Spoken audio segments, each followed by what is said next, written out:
Kubernetes is container orchestration tool, but Kubernetes is not going to manage your container directly. It's managing containers using pods.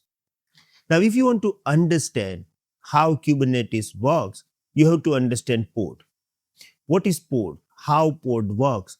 And why Kubernetes is using pods to manage our containers. I'm going to explain you all this in this video. Welcome to CloudFox Hub Zero to Hero series. My name is Bhavesh Atara. Let's start.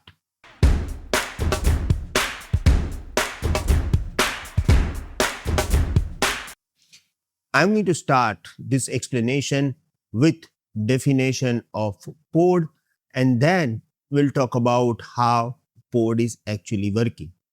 So the definition of pod is very simple. A pod is the smallest deployable unit in Kubernetes. It can contain one or more containers that share network and storage. Look, don't worry about network and storage because we have just started our journey of Kubernetes. So definitely you are not aware about network and storage. So no need to worry about it. First of all, we just need to understand that pod is actually contains container. It can be one container or it can be multiple container. Now, if you don't know about container, you are not able to understand pod. Okay. And I don't want you to assume anything. So what I am doing, I'm going to explain you entire journey from code to pod. Look, if you have any application, what is the first step to build application? We have developer who is actually going to write code. Now, if you have code, you cannot run this directly. You must have operating system. You must have code dependency. For example, if you have Java code, you have to set up Java runtime environment, and then you can run this code. So after writing code, what we are doing to run this code, we are actually going to create one descriptive file. We call it Docker file. In this Docker file, we are providing all the information related to run this code.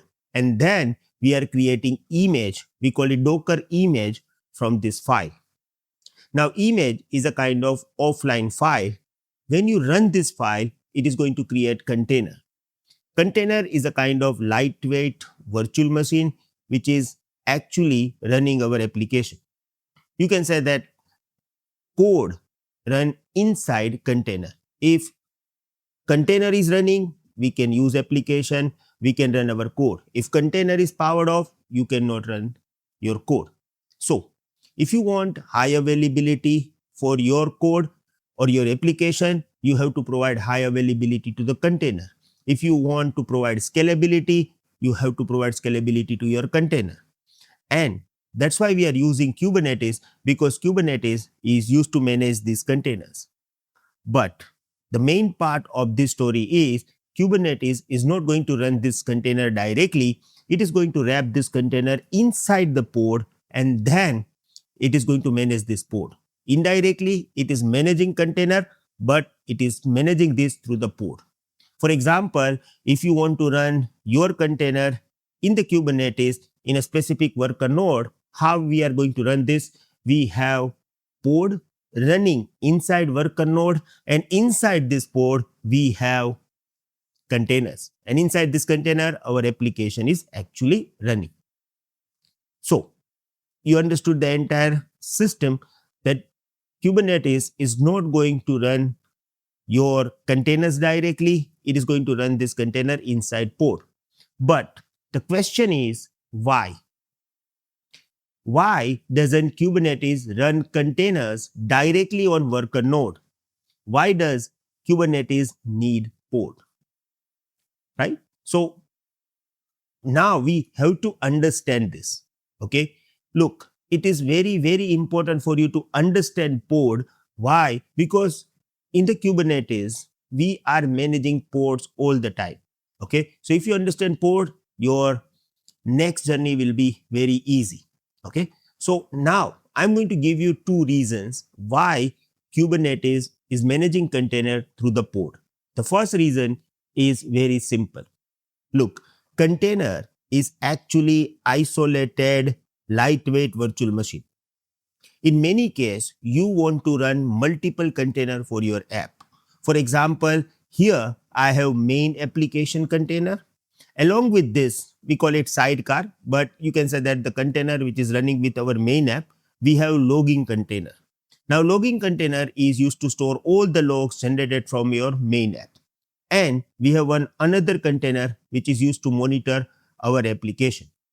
Now, my requirement is to run these three containers together.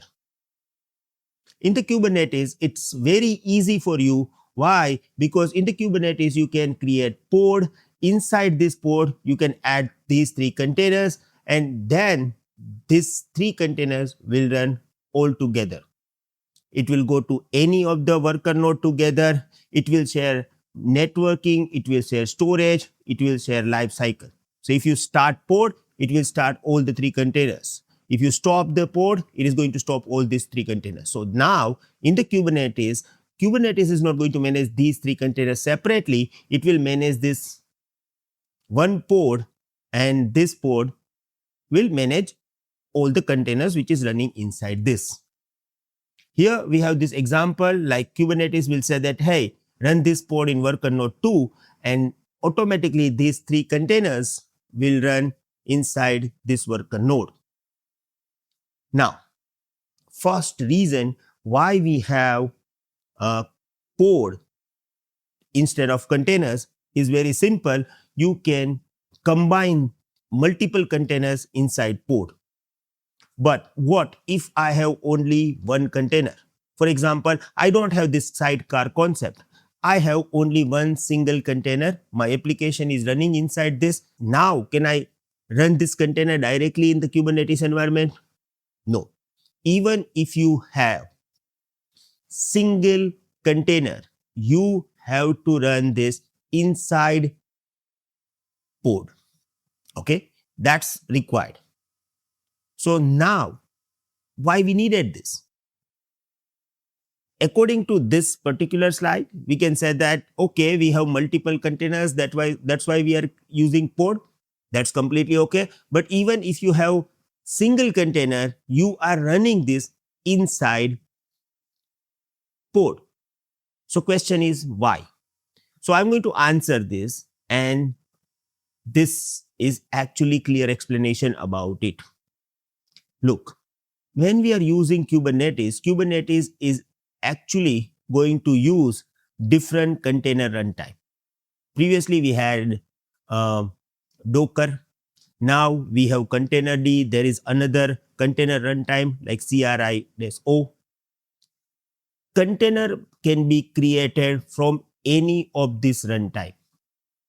Now, if you are going to create container from Docker, it is going to create container, but it will have different properties. If you are going to create container through the containerd, it will have different properties, right? Now, Kubernetes control plane don't want different ways to manage different type of container. They want standardized process. They want a single setup which can manage any type of container created from different container runtime.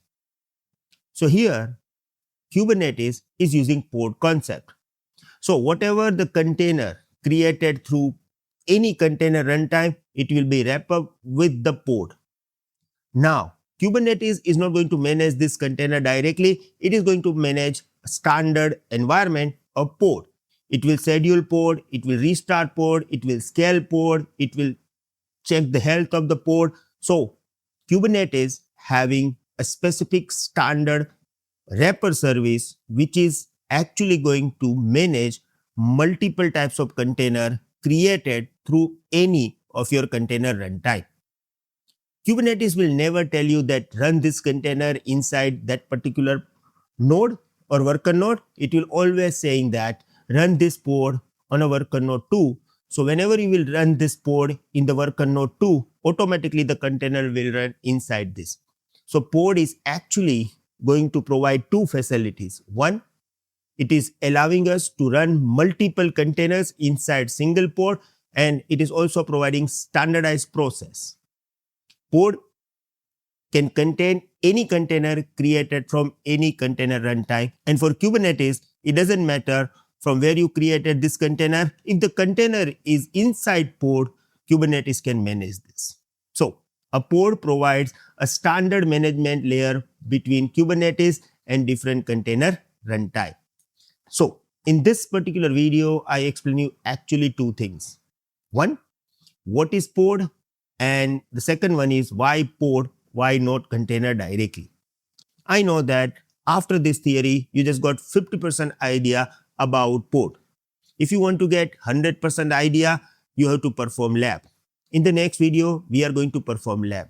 Now, when we are going to perform lab in the Kubernetes, it is very difficult to set up lab environment.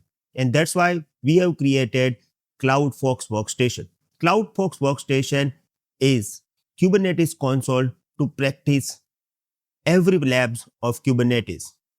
For this, you just need to download CloudFox Workstation from our website. Link is in the description. Download it, import it into the VMware Workstation, and you can run all the labs.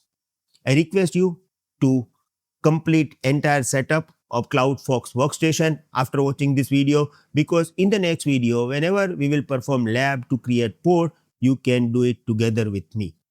Thank you very much. See you in the next video. Don't forget to subscribe our channel. Goodbye.